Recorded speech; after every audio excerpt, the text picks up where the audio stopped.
Boa noite, eu sou a Luciana, estou aqui hoje para mais uma atividade do Centro Espírita Seara do Mestre. Eu gostaria de convidar a todos para que nesse momento a gente se sinta lá no Salão do Seara. Faz um tempo que a gente não vai lá, né? Que hoje, por alguns momentos, né? Nesse momento que a gente vai estar juntos nessa palestra, que a gente se sinta lá, né? Cada um sentando na sua cadeira, que melhor lhe agrade, né? Tem o pessoal do lado direito, tem o pessoal que senta sempre à esquerda, né? Tem o pessoal do fundão, ficar de olho no pessoal do fundão, tô brincando.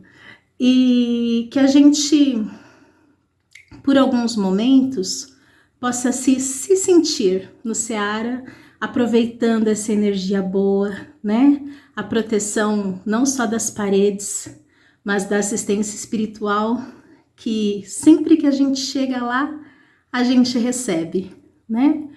Antes da palestra, antes do passe, o plano espiritual já está cuidando de cada um de nós. Então, que essa nossa atividade dessa noite traga um pouco dessa sensação para nós. O tema de hoje é desencarne coletivo. É um tema um pouco difícil, né? Apesar de que para mim a maioria dos temas são difíceis, tá? Não sei para vocês. Então vamos lá. Ultimamente a gente tem falado muito em desencarne, né? Realmente não está sendo fácil. Principalmente, não só no Brasil, né? No mundo inteiro. Mas no nosso país, basta a gente ligar o jornal que os números de desencarne não param, né? E não são só números, né? Nós já temos amigos desencarnando por conta do vírus, pessoas próximas, né? Amigos do trabalho, colegas. Então, falar de desencarne, nesse momento, não está sendo fácil, né? Não é só uma teoria, é uma dor que muitas pessoas estão sentindo. Como nós temos dificuldade para lidar com a morte, né? Apesar de nós sabermos que a morte é assim, como uma separação definitiva, como o fim de tudo, ela não existe. A gente sabe disso, mas a cada notícia que a gente recebe, né, de um parente, de um amigo, né, do pai de uma amiga, da mãe de uma conhecida, a cada notícia de alguém que parte, o nosso coração, né, quebra um pouquinho, né? Isso quando ele não fica em frangalhos, né? E a gente leva dias para conseguir sorrir novamente e para que a vida volte novamente a ter cor, porque a perda é muito difícil. A gente ainda vê a morte como uma perda. Que a gente consiga aprender o quanto antes a sofrer o menos possível, né? Que a gente consiga sofrer menos, porque a morte, ela é apenas a partida desse irmão, né? Uma mudança de cenário, um retorno à vida espiritual, que é a nossa vida verdadeira, a vida do espírito. Que a gente consiga, em breve, sofrer menos, entender mais, né? Trazer esse conhecimento que está aqui na nossa mente como uma teoria para o nosso coração, para que isso nos conforte, né? Para que a gente sinta que quem foi segue a sua vida espiritual, né? E que nós iremos nos reencontrar, poderemos nos falar, né? Nos ver através dos sonhos, enfim. Porque como está escrito lá no túmulo de Kardec, aquela frase famosa no Espiritismo que diz assim: nascer, viver, morrer, renascer ainda e progredir sempre. Tal é a lei. A vida, gente, ela vence tudo. Apesar dos desencarnes, das nossas perdas, a vida segue, né? Para a evolução do espírito. O que são desencarnes coletivos, né? São aquelas situações, especialmente de tragédias, que vitimam um pequeno grupo ou um grande número de pessoas. Fazendo uma pesquisa, a lista de tragédias, elas são muito grandes, né? Então, nós tivemos no ano passado o rompimento da barragem lá em Brumadinho, Minas Gerais, né? Quem lembra dos noticiários, quem pôde ver ao vivo, né? Era uma onda de lama que destruía tudo que passava pela frente, né? Casa, carro, né? E deixou centenas de vítimas. Além de Brumadinho, são casos de desastre de avião, né? Teve aquela que morreu o time inteiro de futebol, entre outras vidas tão importantes. São histórias de incêndio, ataques a tiros em escolas, creches, bailes, igrejas, mesquitas. Então são tragédias que a gente, por um momento, fica chocado, né, com o número de mortes que aquilo causa. Além dos terremotos, dos tsunamis, né, são tragédias muito tristes. E todos esses acontecimentos, eles demonstram uma coisa que a gente às vezes esquece. Como a nossa vida é frágil diante das forças da natureza e das nossas próprias paixões. Como a nossa vida é frágil, né?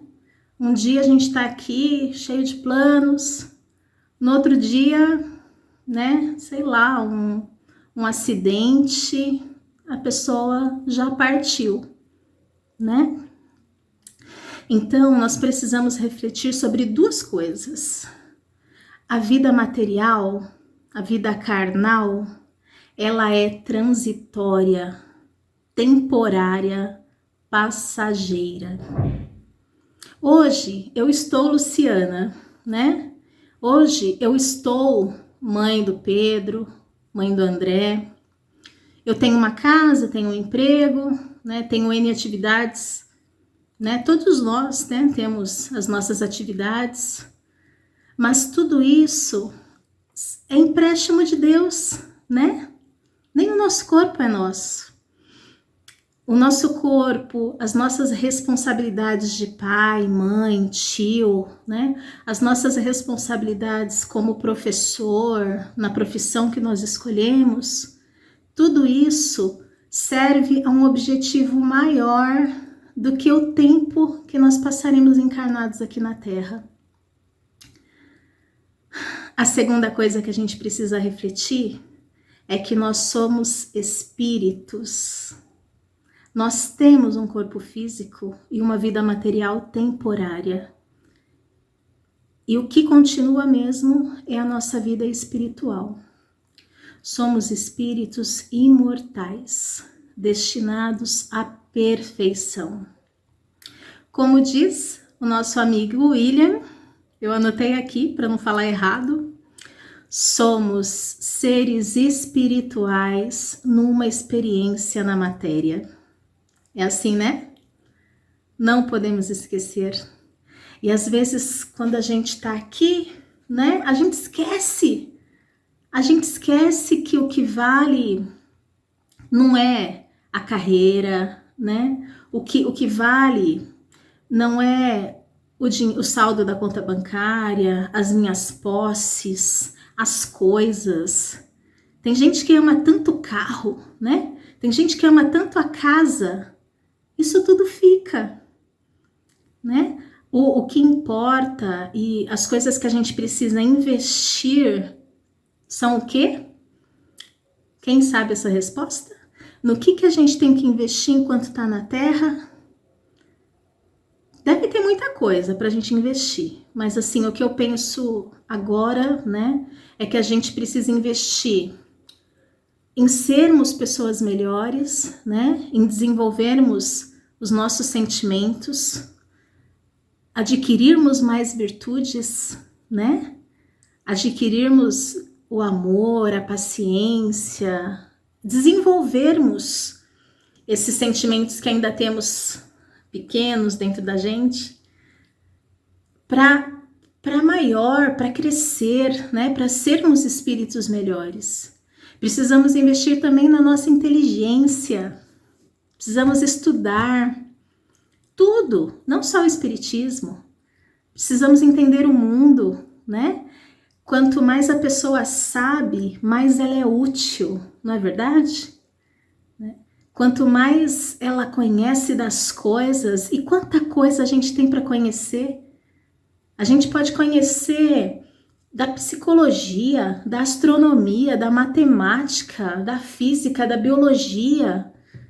A gente pode conhecer, tentar entender melhor as pessoas, né? Então vamos ler a doutrina, vamos ler tudo que tem por aí. Vamos desenvolver o nosso senso crítico, porque o conhecimento liberta, né?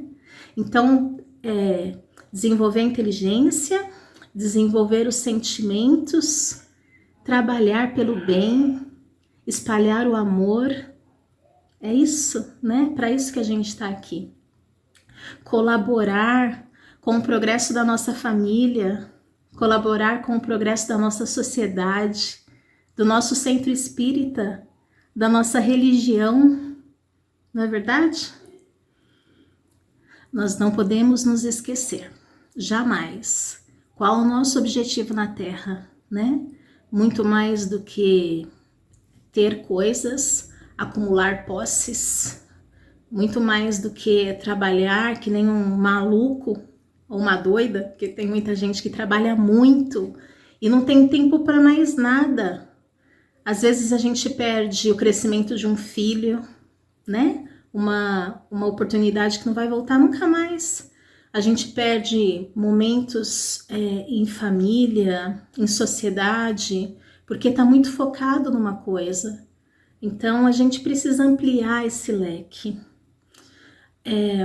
As coisas materiais, né, como a nossa casa, o nosso carro, o dinheiro, elas devem nos servir e não ao contrário. Não é para a gente passar o domingo lavando o carro, não, encerando, né, passando cera, sei lá o que passa no carro. Não é para a gente perder a vida colocando joia, né? Ai, preciso de um dinheiro para comprar uma joia. Não, gente. O espírito é mais do que isso, né? Que a gente invista o nosso tempo em atividades que realmente nos agreguem e não que nos prendam, né? Imagina, daqui a um tempo a gente desencarna sofrendo porque a minha riqueza era a minha casa e agora a casa ficou, tem gente morando lá? Como assim, né? Então nós precisamos nos desapegar, desapega das coisas. As coisas são apenas coisas. A gente não precisa de 20 pares de sapato, né? A gente precisa seguir o exemplo do Chico.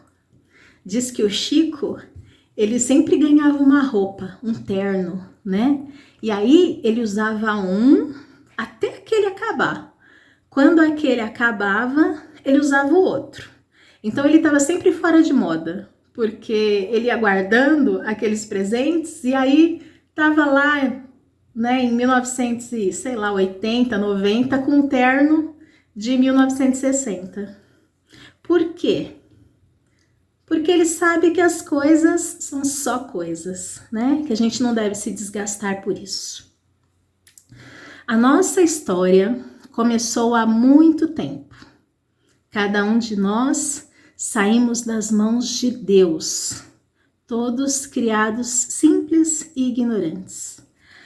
A gente costuma falar, nós espíritas, que a gente já teve várias vidas. e que a gente ainda vai ter várias vidas pela frente, né? Eu acho mais acertado a gente dizer que nós temos uma vida e que essa vida ora acontece no plano espiritual, ora no plano material. Não faz mais sentido? E aí a gente vem caminhando de encarnação em encarnação. Quantas vidas será que a gente já teve até hoje? Eu não tenho a menor ideia. E em cada encarnação a gente vem se relacionando, né, uns com os outros. A gente vem desenvolvendo a nossa inteligência, desenvolvendo os nossos sentimentos, usando a Terra e os recursos que ela nos proporciona. A cada reencarnação, nós adquirimos créditos e débitos. Isso pensando, né, na nossa relação, nas nossas atitudes para com as leis de Deus.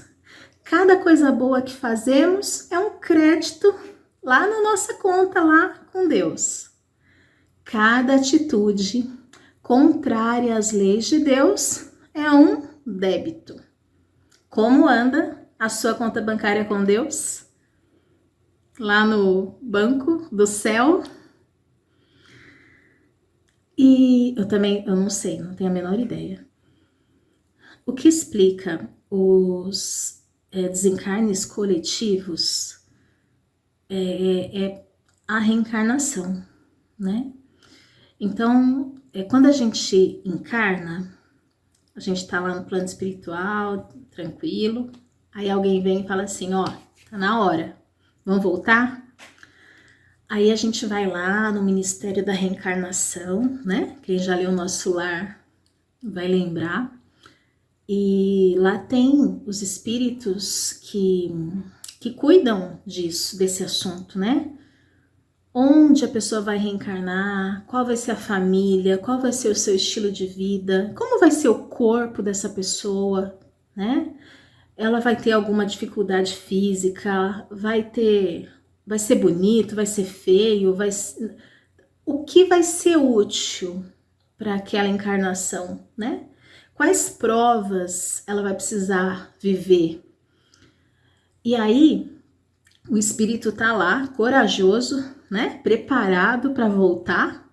Aí ele fala assim, né, pro plano espiritual, assim, ó, seguinte, dessa vez eu sabe aquela minha lista lá das pendências, né? De tudo aquilo que eu já fiz de errado para com as leis de Deus, vou querer quitar tudinho. Pode mandar tudo que é prova, entendeu? Pode mandar, que eu tô forte e eu vou conseguir. Aí os espíritos trabalhadores lá, que não são bobos, falam, ah, claro, né? Mandar todas as dívidas de uma vez só. Vamos fazer assim, tem aqui a sua lista de pendência, vamos acertar umas 7, umas 5 dívidazinhas aí, a gente quita nessa. Aí o espírito fala, tá bom, né? Sendo assim, que seja, né? E aí a gente volta, né? Numa nova vida, numa nova família, que normalmente a gente já se viu antes, né? Mudam-se os locais, né? Mudam-se os lugares. O pai vira mãe, a mãe vira pai e tal, né? Alguém que já não tá mais tão envolvido parte para uma nova missão, né? Mudam-se os nomes, mudam-se os sexos, muda-se às vezes o país, né? Uma hora nasce no Brasil, outra hora nasce em outro país. Muda-se a condição social, né? A gente já viveu a experiência de ter muito, agora vai com um pouco menos. Agora vamos voltar bem difícil assim, né? Vamos ter que trabalhar muito para construir. E aí a gente vai aparando as nossas arestas, nos acertando com os nossos irmãos na caminhada, às vezes contraindo novos débitos, para futuras encarnações e tem dívida, pendência, né, como vocês preferirem chamar, que a gente contraiu lá no início dos tempos, sabe? Numa encarnaçãozinha lá atrás. E essa pendência fica na lista, vai ficando, né? E aí, eu vou contar agora para vocês duas histórias, para a gente entender melhor a questão do desencarne coletivo, né? Que eu, às vezes, acho que eu tô rodando, né? Tô me perdendo um pouco. Uma história tá no livro Cartas e Crônicas. Era assim, ó. Teve uma situação que ocorreu no Rio de Janeiro em 1961, que ficou conhecido como a tragédia do circo em Niterói. Algumas pessoas talvez lembrem dessa história. Era um dia de apresentação do circo e era um circo muito grande, cabia 3.000 pessoas lá dentro. E eles tinham anunciado que ia ter um espetáculo e que eles tinham uma lona moderna, feita de um material mais moderno na época de 1961. Então a lona era feita de nylon e ela era coberta com parafina para impermeabilizar. O que aconteceu nesse circo, num dia de apresentação? Um ex-funcionário queria vingança contra o circo e colocou fogo na lona. Aquele material altamente combustível pegou fogo rapidamente. E aquele incêndio, né? Muitas pessoas morreram. Cerca de 500 pessoas morreram naquele dia. Elas morreram queimadas pelo fogo que caía do céu, asfixiadas pela fumaça do incêndio. E teve também, no desespero, um elefante fugiu e abriu caminho, né? Abriu caminho para algumas pessoas fugirem, mas também pisoteou muitas outras. Então foi uma tragédia que deixou 500 pessoas mortas e muitas eram mulheres e crianças. Ao nosso ver, né, um acidente, né, triste, né, uma tragédia absurda, né? Ao nosso ver, o desencarne de 500 vítimas. Mas no livro Cartas e Crônicas, o Chico nos mostra um outro lado da situação. Porque aqui, gente, quando a gente está encarnado, a gente vê pequeno, né? A gente consegue ver aqui o que o nosso olhar abrange, o que a nossa intuição consegue captar, né? Mas lá no plano espiritual, a visão é outra, né? Como quem tá embaixo da montanha e quem sobe, né? Quem tá aqui embaixo da montanha só vê a copa das árvores, né? A escuridão. Quem tá lá em cima da montanha, ele consegue ver o horizonte, né? Ele vê sem limites, né? Até onde a vista alcança. E foi isso que Chico nos mostrou, contando essa história no lado espiritual. Então ele conta que no ano 177 depois de Cristo, olha isso, né? 1961, 177. Essas mesmas pessoas, as 500 que desencarnaram, elas moravam em Roma no tempo em que Marco Aurélio reinava na região. E era um tempo em que se matavam muitos cristãos, né? E como que se matavam os cristãos na época? Né? Toda sorte de violência, principalmente jogando os cristãos na arena para que os leões se alimentassem.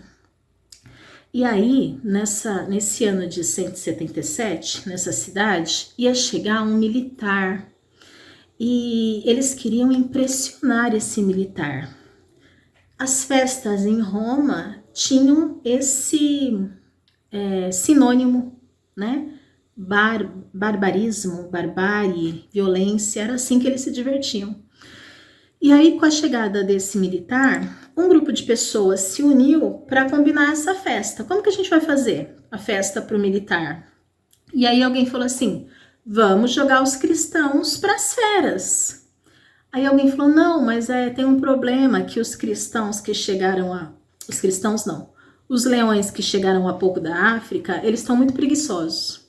Então não vai ter impacto, né? Joga lá as pessoas, os leões não estão muito interessados, o que vai acontecer, né? A gente precisa de outra ideia. E aí alguém deu essa outra ideia. Reunir 1000 crianças e mulheres cristãs, ajuntá-las na arena, molhadas de resina e cercadas por farpas embebidas em óleo.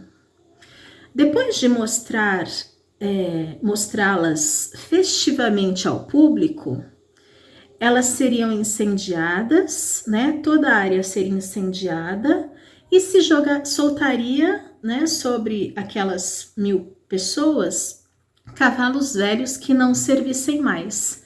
Então, né, imagina a cena, né? Ou as pessoas morreriam queimadas ou morreriam pelas patas dos animais. Então, essas pessoas participaram desse ato lá no ano 177.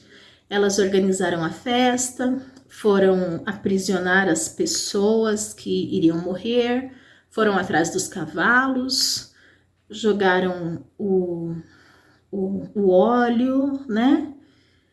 E aí, né, como eu falei lá no início, tudo que a gente faz que vai contra as leis de Deus fica marcado em nós. Aqueles espíritos, eles precisavam expiar esse erro. Eles precisavam se libertar dessa culpa. Uma culpa que eles carregaram anos, séculos, mas que ainda impedia que aqueles espíritos ascendessem, crescessem espiritualmente. Aquelas pessoas que no ano de 1961 morreram queimadas no circo, já tinham evoluído, né? Não eram mais os mesmos espíritos do ano 177. Eles não gritavam mais, joguem os cristãos às feras. Mas aquele erro, aquela atitude contra as leis de Deus precisava ser sanada. Então, ao que os nossos olhos era uma tragédia, para eles foi a libertação de uma culpa, né? A libertação de algo que os, né, deixava uma marca de tristeza, de remorso, de tipo uma sujeira no espírito. Então, essas situações de desastres coletivos para a espiritualidade, elas são uma grande operação, né? Lá no caso do circo, o plano espiritual juntou essas pessoas, aproveitou uma forma de que aquele acidente ocorresse, né, para a libertação dessas pessoas. E diz também que numa situação dessa, o plano espiritual, ele está lá. E ele ajuda, ele socorre para que as pessoas sofram o que for necessário, só, não mais do que o que for necessário. A segunda história, que também fala de desencarne coletivo, está no livro Ação e Reação. E aí é uma historinha um pouco diferente. É assim, é a história de 2 espíritos, chamados Ascânio e Lucas. O Ascânio e o Lucas, eles eram mentores espirituais, né? Então é um pouquinho mais elevado o grau de espírito deles. Eram trabalhadores do bem, eram espíritos abnegados, entusiasmados em ensinar o bem ao próximo, né? Um dia eu chego lá. E aí, eles trabalhavam, né?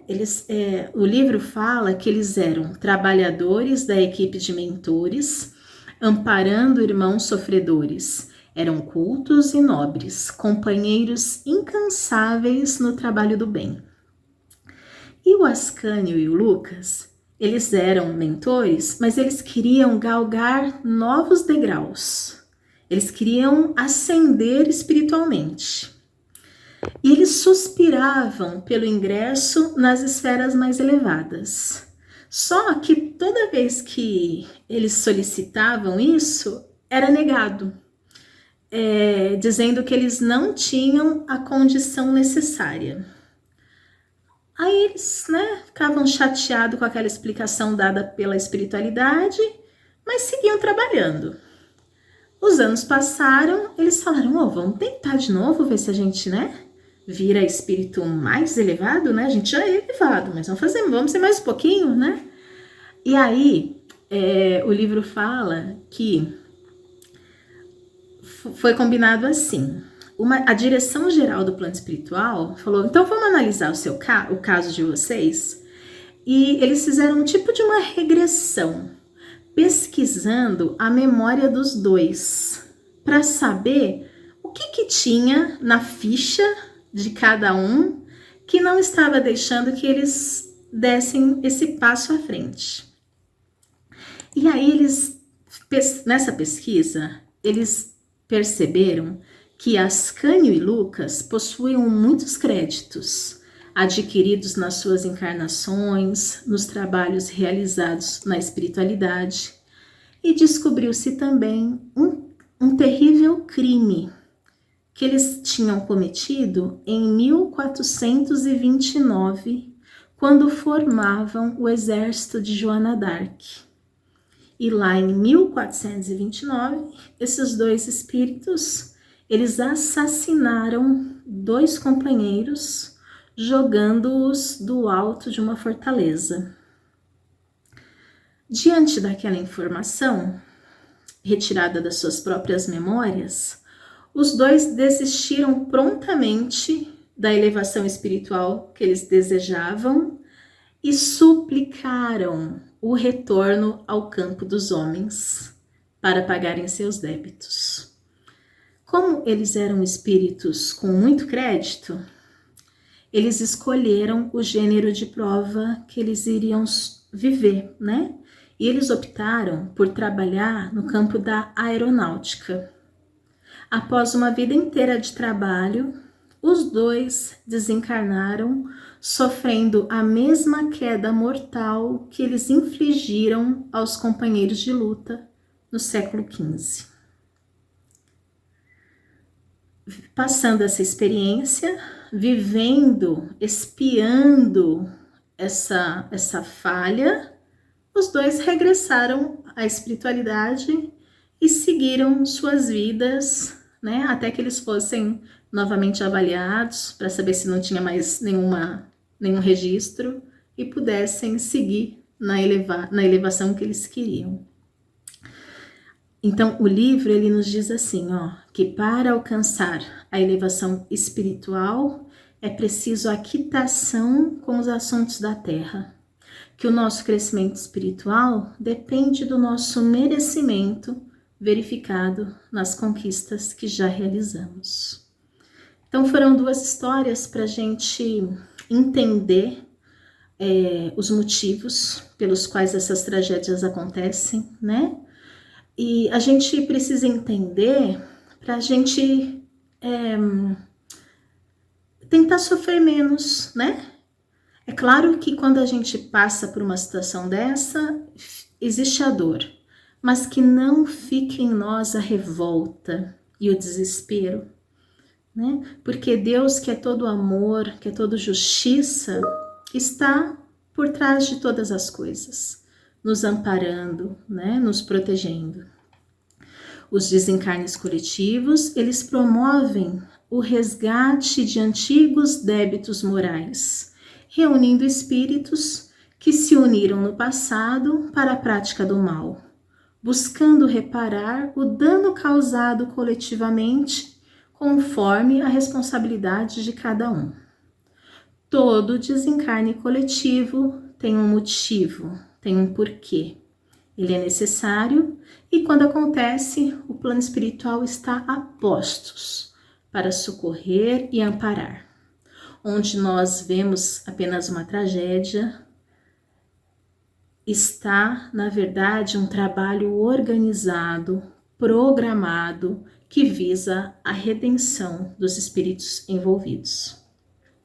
Para nós, fica a lição de insistirmos no bem, né? Jesus deixou-nos o caminho. Ele nos disse, eu sou o caminho, a verdade e a vida. Que a gente, no nosso dia a dia, consiga agir, que a gente consiga agir no bem, sem ficar plantando, né, mais débitos na nossa fichinha lá, né? Senão o nosso carnezinho com Deus, que a gente pare de pôr, né, as anotações negativas. Agora é hora da gente trabalhar no bem, da gente exemplificar, da gente viver conforme as nossas religiões orientam. A gente consegue. Escolhermos o caminho do amor, da caridade e do trabalho.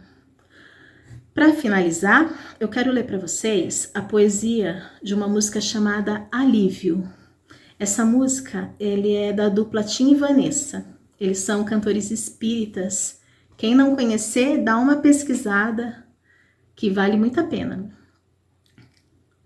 Então a música se chama Alívio e ela foi escrita logo após a tragédia do tsunami que teve em 2004. Então ela tem relação, né, com os desencarnes coletivos. E ela fala assim: caminheiro no caminho, em busca da direção, da expulsão do paraíso à terra da promissão. Do suor do vosso rosto angarieis o pão, do estertor dos vossos partos o maná da evolução. Viver é crescer, e crescer é sofrido.